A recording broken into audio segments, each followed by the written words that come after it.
بسم اللہ الرحمن الرحیم۔ محترم سامعین و ناظرین، لا الہ الا اللہ کی تلقین کا کیا طریقہ ہے؟ یاد رکھیے، سنن ترمذی کی حدیث ہے، رسول اللہ صلی اللہ علیہ وسلم نے فرمایا کہ تم قریب المرگ کو لا الہ الا اللہ کی تلقین کرو۔ جو شخص مرنے کے قریب ہو اسے لا الہ الا اللہ کی تلقین کرو۔ تو اب تلقین کا کیا طریقہ ہے؟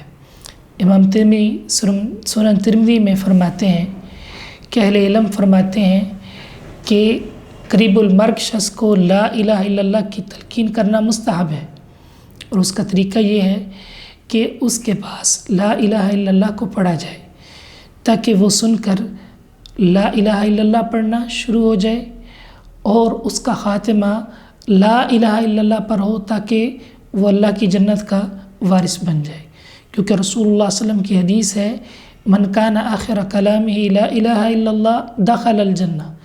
جس شخص کی آخری گفتگو لا الہ الا اللہ ہوگی وہ جنت میں داخل ہوگا، تو اس کے پاس بیٹھ کر لا الہ الا اللہ پڑھنا چاہیے تاکہ وہ بھی سن کر پڑھنا شروع کر دے۔ کہنے کی ضرورت اس لیے نہیں کیونکہ ہو سکتا ہے موت کی شدت کی وجہ سے وہ انکار کر دے، تو اس لیے اس کو کہا نہ جائے بلکہ اس کے سامنے پڑھا جائے تاکہ وہ سن کر خود پڑھنا شروع کر دے۔